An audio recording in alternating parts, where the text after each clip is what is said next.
السلام علیکم. ہم کر رہے ہیں انٹرنشپ 5009 کا پروسیجر، اور اس کا پروسیجر ہم نے اسٹارٹ کر لیا تھا پچھلی ویڈیو میں کہ کس طرح سے اس کا انٹرنشپ کا پروسیس اسٹارٹ ہوگا. اس کے لیے ہم نے دیکھا تھا کہ آپ نے ایک اپلیکیشن فارم یونیورسٹی کو سبمٹ کروانا ہے. یونیورسٹی اس کے جواب میں آپ کو ایک آفیشیل انٹرنشپ لیٹر دے گی جو آپ آرگنائزیشن کے بیسیکلی وہ لیٹر آرگنائزیشن کے لیے ہے جس میں آپ نے انٹرنشپ کرنی ہے، تاکہ یونیورسٹی اس میں آپ کی پلیسمنٹ سے ریلیٹڈ یعنی کہ آپ کی جگہ وہاں سیکیور کروانے کے لیے یونیورسٹی وہاں اس لیٹر میں مینشن کر دے گی. وہ لیٹر آپ کو آرگنائزیشن کو دکھائیں گے تو وہ آپ کو وہاں انٹرنشپ کے لیے ہائر کریں گے فار 6 ویک. تو یہ تو تھا پچھلی ویڈیو کا. اب ہم آج کے اس میں دیکھتے ہیں کہ جب آپ ایز این انٹرنی وہاں ہائر ہو جائیں گے تو 6 ویکس میں آپ نے کرنا کیا ہے، یونیورسٹی آپ سے کیا چاہتی ہے ان 6 ویکس میں، وہ اب ہم دیکھ لیتے ہیں. سب سے پہلے فرسٹ ویک کو دیکھتے ہیں. ویک 1 میں آپ نے اورینٹیشن اینڈ انٹروڈکشن ہے، یعنی کہ آپ جیسے ہی وہاں چلے جائیں گے تو آپ نے ویک 1 میں جو کام کرنے ہیں وہ اپنے سامنے اس طرح لکھ کے رکھ لیجئے گا. ویک 1 میں آپ نے اپنے آپ کو اسٹاف سے متعارف کروانا ہے، جو وہاں کا اسٹاف ہوگا.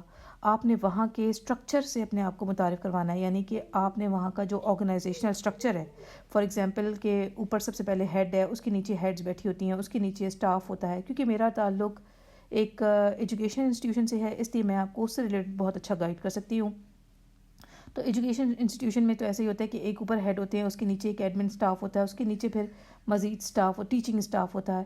تو یہ کچھ ان کا اسٹرکچر ہے. آپ نے بھی اسی طرح ان کے اسٹرکچر سے ریلیٹڈ نو ہاؤ لینی ہے. اس کے علاوہ اس ادارے کے آبجیکٹیوز کیا ہیں اور ان کی پالیسیز کیا ہے، یہ آپ نے وہاں سمجھنا ہے فرسٹ ویک میں. اس کے علاوہ اپنے آپ کو ورکنگ انوائرمنٹ سے بھی فیملیرائز کروانا ہے، وہاں کا انوائرمنٹ کیسا ہے، آفس پروسیجر ان کا کیا ہے، یہ بھی آپ نے فرسٹ ویک میں انڈرسٹینڈ کرنا ہے اس ادارے کا. ٹھیک. اس کے علاوہ آپ نے فرسٹ ویک میں جو سب سے زیادہ امپورٹنٹ کام ہے وہ یہ ہے کہ فرسٹ ویک میں آپ نے اپنا سیکشن یا یونٹ ڈیسائیڈ کر لینا ہے جہاں آپ نے کام کرنا ہے.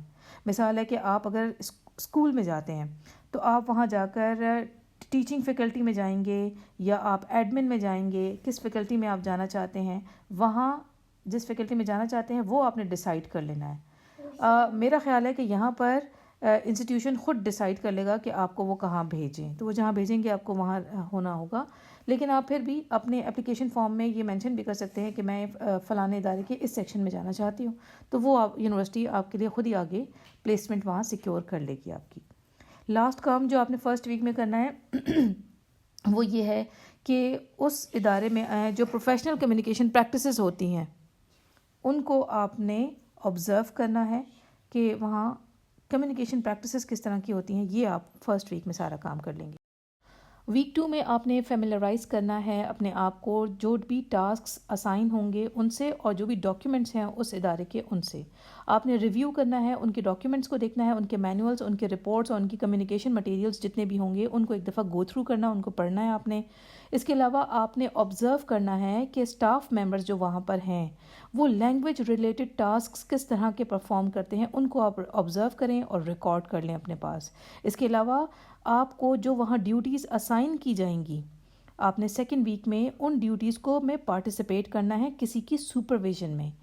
جیسے مثال کے طور پہ اگر آپ کسی اسکول میں جاتی ہیں تو آپ کے لیے سب سے اچھا جو جگہ ہے نا وہ ہے ایز این اسسٹنٹ ٹیچر. آپ as an assistant teacher apply کریں، بڑا مزہ آئے گا آپ کو، کیونکہ اس میں آپ کے اوپر ایک مین ٹیچر ہوتی ہے، کلاس ٹیچر جو ہیڈ ہوتی ہے، وہ آپ کو گائیڈ کرتی رہے گی کہ اب یہ کرو یہ کرو. آپ نے صرف ان ڈیوٹیز کو پرفارم کرنا ہوتا ہے. اس کے علاوہ آپ نے جو سیکنڈ ویک میں کام کرنا ہے وہ یہ ہے کہ ان کی ایکسپیکٹیشنز کیا ہیں، پروفیشنل ایکسپیکٹیشنز کو سمجھنا ہے کہ انگلش لینگویج کی یوز کو لے کر ان کی ایکسپیکٹیشنز کیا ہیں. اس کے علاوہ یہ کہ آپ نے جو بھی آبزرویشنز اور ایکٹیویٹیز ہیں ان کو آپ نے ایک پراپر ریکارڈ کر کے رکھنا ہے. یہ آپ کا سیکنڈ ویک کے کام ہے. تھرڈ ویک میں آپ نے کرنا ہے practical engagement and skill development. اس میں آپ نے کیا کرنا ہے کہ ایک تو یہ کہ آپ اپنے آپ کو ایکٹیولی انوالو کریں گے اسائنڈ ٹاسکس میں. جو بھی ٹاسک آپ کو اسائن ہوگا، جیسے کہ میں نے کہا تھا such as teaching assistants, content writing, editing, translation اور کمیونیکیشن سپورٹ، یہ سارے ٹاسک ہیں جو آپ کو اسائن ہو سکتے ہیں. تو ان میں سے جو بھی ٹاسک آپ کو اسائن ہوگا اس میں آپ نے آپ کو ایکٹیولی انوالو کرنا ہے.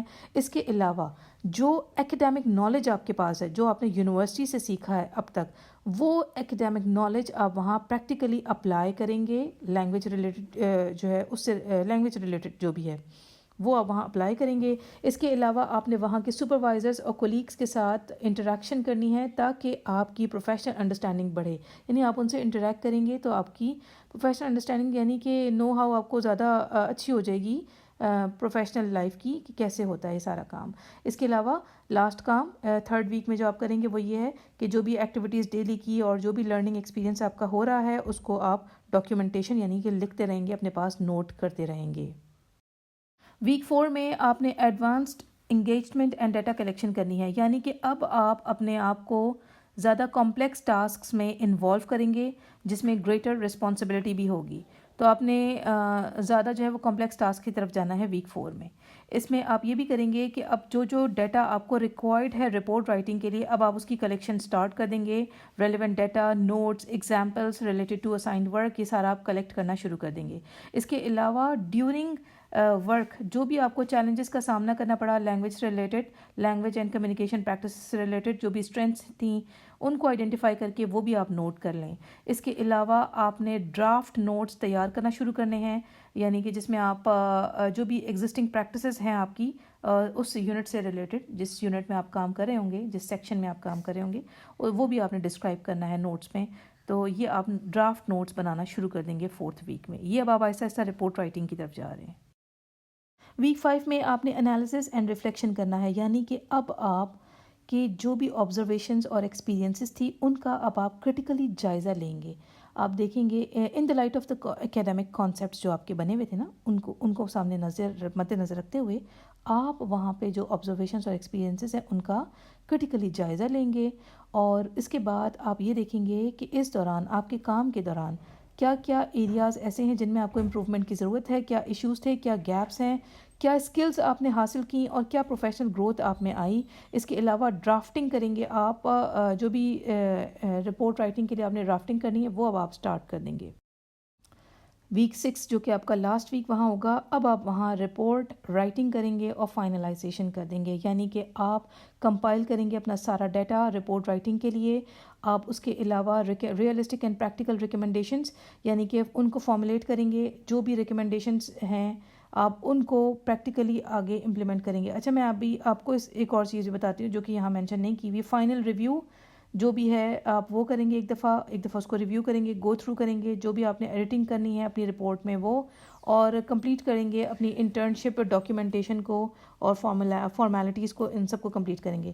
اب یہاں ویک 6 کے بعد میں آپ کو یہ بات بتا دوں, وہ ادارہ جہاں آپ نے انٹرنشپ کی ہے وہ آپ کو ایک سرٹیفکیٹ جاری کرے گا کہ انہوں نے ہمارے پاس کام کیا ہے. ان کے جو خیالات ہوں گے آپ کے کام کو لے کے وہ سب وہاں وہ مینشن کریں گے. تو یہ تھا انٹائر 6 ویک کا جو ہے اوور ویو کہ آپ نے وہاں کیا کرنا ہے. اس کے بعد نیکسٹ ویڈیو میں اب ہم یہ دیکھیں گے کہ اب آپ نے 6 ویک کی جو انٹرنشپ کر لی ہے اس کے بعد رپورٹ رائٹنگ کیسے کرنی ہے, انٹرنشپ کی رپورٹ آپ کیسے لکھیں گے اور اسے کیسے سبمٹ کروائیں گے, یہ اب ہم نیکسٹ ویڈیو میں دیکھیں گے.